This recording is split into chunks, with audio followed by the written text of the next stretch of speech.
Assalamualaikum warahmatullahi wabarakatuh. Halo anak-anak, selamat pagi. Perkenalkan, saya Siti Nurjana. Saya guru sejarah peminatan di kelas 10. Silakan kalian panggil saya dengan nama Ibu Ana. Oke? Tanggal lahir 9 Maret 1995, alamat ada di Windu Negara. Riwayat pendidikan itu saya tuliskan. Riwayat organisasi juga sudah saya tuliskan, bisa kalian baca sendiri. Oke, perkenalan cukup sampai sini. Kita akan lanjut ke materi yang pertama, tentang manusia dan sejarah. Sebelum lanjut ke materinya, saya akan menjelaskan dulu tentang peta konsep. Jadi di sini yang akan kita pelajari itu ada beberapa materi. Di antaranya hubungan manusia dengan sejarah. Nah, hubungan manusia dengan sejarah ini ternyata dibagi menjadi dua. Yang pertama, manusia sebagai objek sejarah, dan yang kedua, manusia sebagai subjek sejarah. Untuk lebih detail akan kita bahas di slide berikutnya. Lanjut lagi, masih di bab 1, untuk submateri manusia dan sejarah, itu ada juga manusia beraktivitas dalam ruang dan waktu. Lalu manusia hidup dalam perubahan dan keberlanjutan, dan kehidupan manusia masa kini itu merupakan akibat perubahan dari masa lalu. Oke, sebelum lanjut, saya akan bertanya terlebih dahulu kepada kalian. Apakah kalian tahu apa itu sejarah? Tahukah kalian apa itu sejarah? Nah, ada yang tahu sejarah itu apa? Oke, kalau kalian sudah tahu apa itu sejarah, silakan kalian catat terlebih dahulu di buku kalian masing-masing. Yang pertama, kita akan membahas pengertian sejarah. Oke, yang tadi sudah mencatat di buku kalian masing-masing, pengertian sejarah menurut kalian.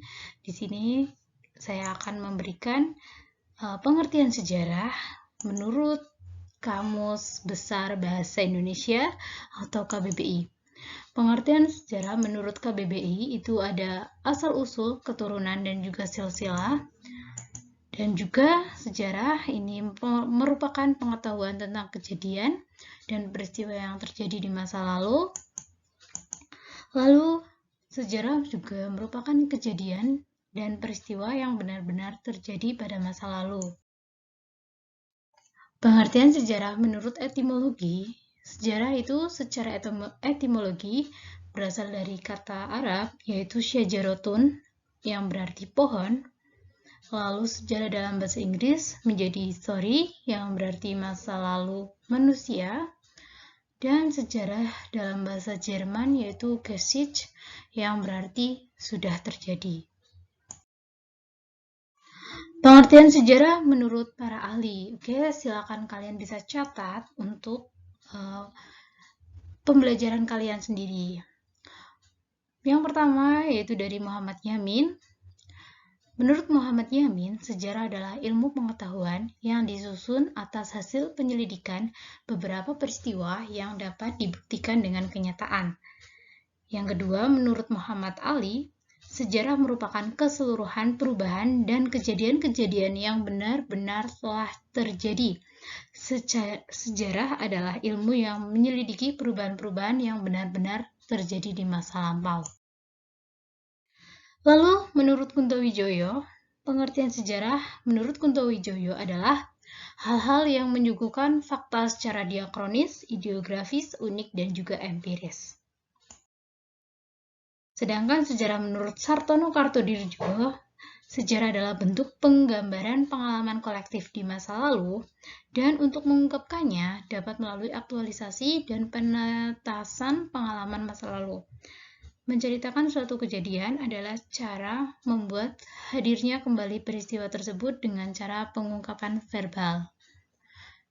Menurut Ibnu Khaldun, sejarah didefinisikan sebagai catatan tentang masyarakat umum manusia atau peradaban manusia yang terjadi pada watak atau sifat masyarakat itu. Sedangkan menurut Lepon von Ranke, definisi dan pengertian sejarah sangat sederhana, yaitu hal-hal yang sungguh-sungguh terjadi. Oke, silakan nanti kalian pilih salah satu para ahli untuk kalian hafalkan definisi sejarah menurut para ahli yang menurut kalian paling mudah. Di sini contohnya itu ada Lepon von Ranke, itu sangat mudah sekali, yaitu sejarah sangat sederhana, yaitu hal-hal yang sungguh-sungguh terjadi. Kemudian selanjutnya ada Herodotus. Apakah kalian tahu siapa bapak sejarah dunia? Ya, bapak sejarah dunia adalah Herodotus. Herodotus merupakan the father of history. Sedangkan menurut Herodotus, sejarah ini merupakan suatu kajian menceritakan suatu perputaran jatuh bangunnya seseorang tokoh masyarakat dan peradaban. Selanjutnya, hubungan manusia dengan sejarah apa sih? Yang pertama adalah manusia sebagai objek sejarah. Jadi, sejarah itu bercerita tentang manusia dalam ruang dan waktu tertentu. Objek sejarah menunjukkan bentuk perubahan atau perkembangan aktivitas manusia dalam dimensi waktu atau masa lampau. Yang kedua, manusia sebagai subjek sejarah. Ya, di sini manusia berperan sebagai pelaku sejarah. Pelaku sejarah merupakan orang yang terlibat secara langsung dalam suatu peristiwa sejarah. Oke, selanjutnya peran manusia dalam sejarah. Apa saja sih peran manusia dalam sejarah? Yang pertama, manusia berperan sebagai penggerak sejarah. Manusia dan sejarah itu tidak bisa dipisahkan. Peristiwa yang dikaji dalam sejarah adalah peristiwa yang berkaitan dengan manusia.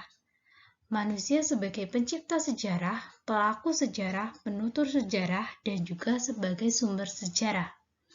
Dengan akal dan rasio yang dapat mengingat, merefleksi pengalaman hidupnya, serta memiliki harapan dan cita-cita.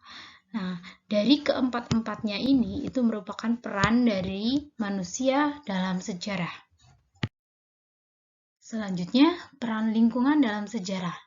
Oke, jadi selain manusia, ternyata lingkungan ini juga ikut dalam mempengaruhi sejarah manusia, tetapi tidak menggerakkan sejarah manusianya.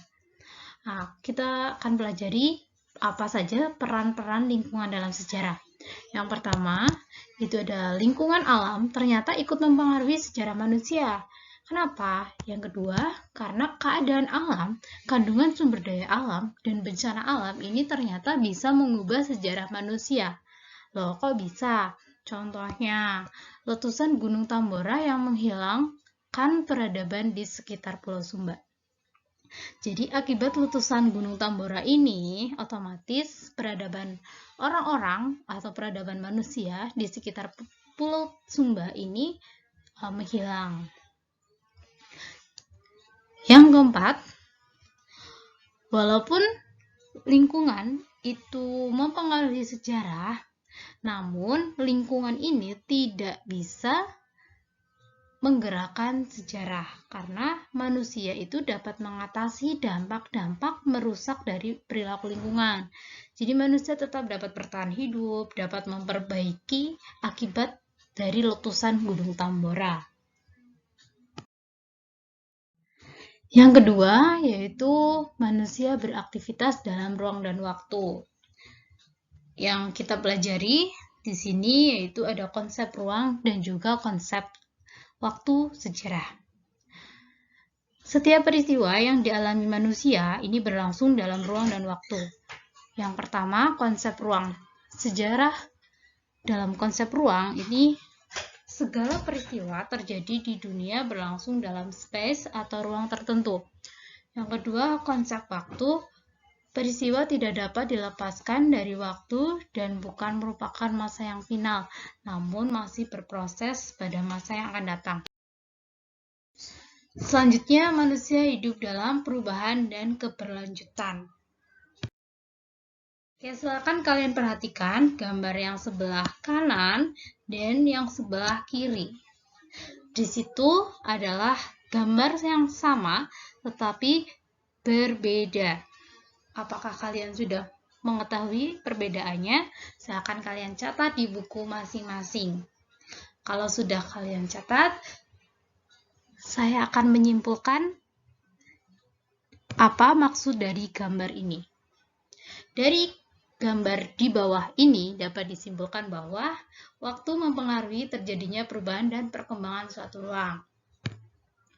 Perkembangan terjadi apabila masyarakat mengalami pergerakan berturut-turut dari suatu bentuk ke bentuk lain.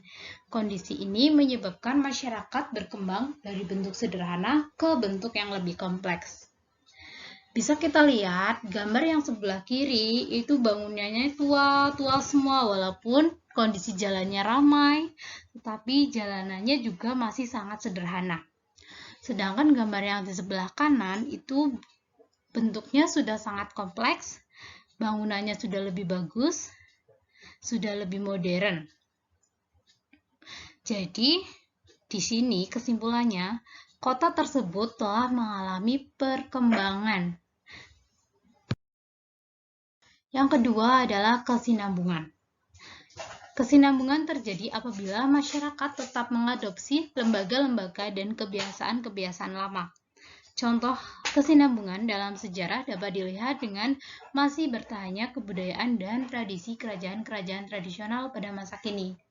Nah, bisa kalian lihat dari gambar di sebelah kiri, itu adalah masyarakat Yogyakarta yang masih sampai sekarang menggunakan upacara-upacara adat dari zaman dahulu.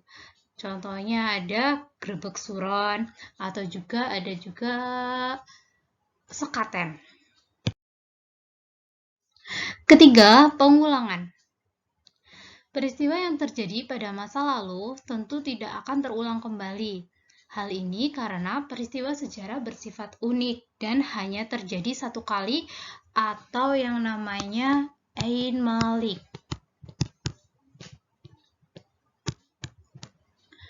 Pengulangan dalam sejarah, menurut Kuntowijoyo, itu hanya sebatas pengulangan pada pola-pola peristiwanya. Sebuah peristiwa memiliki kemiripan, tetapi aktor, tempat, waktu, dan prosesnya berlangsung berbeda. Contoh pengulangan sejarah terlihat pada penerapan kebijakan liberal di Indonesia. 4. Perubahan. Perubahan terjadi apabila masyarakat mengalami pergeseran dan perkembangan dalam waktu yang cepat dan secara besar-besaran. Perubahan terbagi menjadi dua, yaitu perubahan secara evolusi dan yang kedua perubahan secara revolusi. Evolusi itu yang secara lambat, sedangkan revolusi itu perubahan yang terjadi secara cepat. Oke, lanjut ya. Yang C, manusia hidup dalam perubahan dan keberlanjutan. Yang pertama, kita akan membahas tentang apa sih itu konsep perubahan dan keberlanjutan. Nah, sebelum nanti kita akan membahas lebih lanjut, silakan kalian perhatikan dulu deh. Gambar A, sepasang suami istri yang baru menikah, dan gambar B, setelah beberapa tahun menikah, pasangan tersebut dikaruniai beberapa anak. Nah, kita di sini bisa melihat satu perubahan. Satu perubahan yang pertama, ini ada dua orang. Kemudian setelah beberapa tahun, ini menjadi 5 orang. Itu satu perubahan. Keberlanjutannya apa? Nah, keberlanjutannya, kedua orang ini masih sama. Dia masih hidup bersama, kemudian ditambah dengan ada beberapa anaknya. Nah, itu. Jadi masih berlanjut. Konsep perubahan. Perubahan merupakan ketidaksamaan suatu keadaan dengan keadaan lainnya dari waktu ke waktu. Contohnya, beralih fungsi telepon ke handphone. Faktor penyebab terjadinya perubahan yaitu ada dua. Yang pertama, faktor internal. Yang kedua, faktor eksternal. Faktor penyebab terjadinya perubahan secara internal itu ada 4, bertambah atau berkurangnya jumlah penduduk. Yang kedua, penemuan-penemuan baru. Yang ketiga, pertentangan dalam masyarakat. Yang keempat, pemberontakan atau revolusi dalam masyarakat. Sedangkan Faktor secara eksternal, di sini perubahan dalam masyarakat itu disebabkan oleh 3 hal. Yang pertama lingkungan fisik, peperangan, dan pengaruh kebudayaan asing. Kalau tadi faktor penyebab terjadinya perubahan, ini ada 6 faktor penghambat perubahan. Yang pertama, perkembangan ilmu pengetahuan. Yang kedua, sikap masyarakat tradisional. Ketiga, kepentingan yang telah tertanam kuat. 4, kurangnya hubungan dengan masyarakat lain. 5, hambatan yang bersifat ideologis. 6, adat dan kebiasaan. Selanjutnya, kehidupan manusia dalam perubahan keberlanjutan. Masih sama.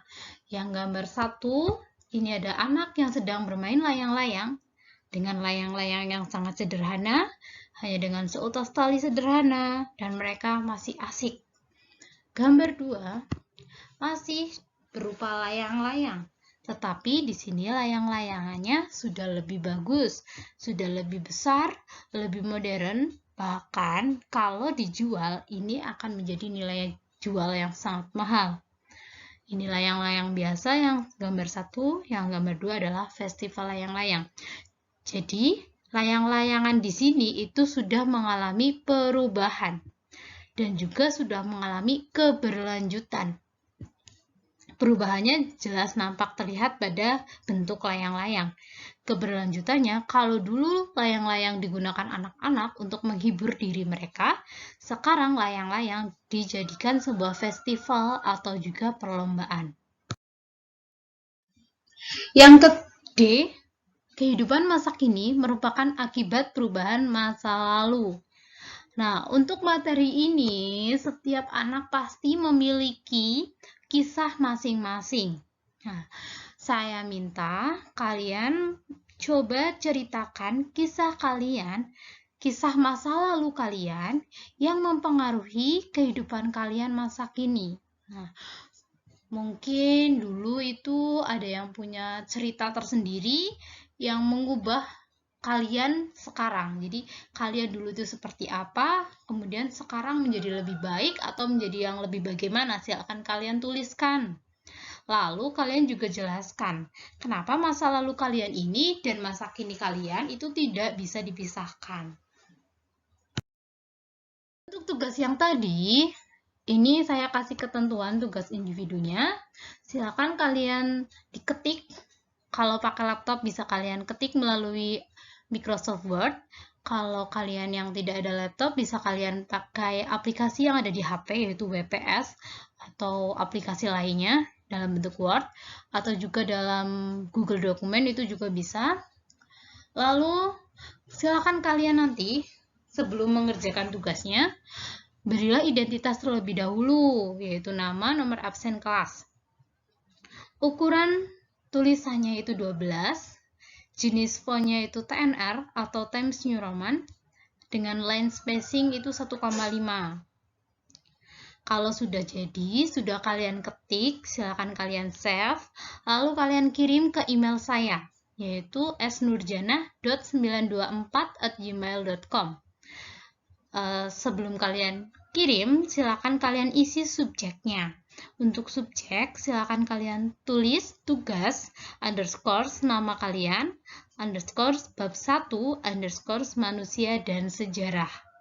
Oke, jika kalian ada yang kurang paham atau masih banyak pertanyaan, bisa kalian hubungi saya melalui forum di Google Classroom. Terima kasih, selamat mengerjakan tugas, selamat beraktivitas, jangan lupa tetap di rumah, pakai masker, dan jaga kesehatan. Terima kasih.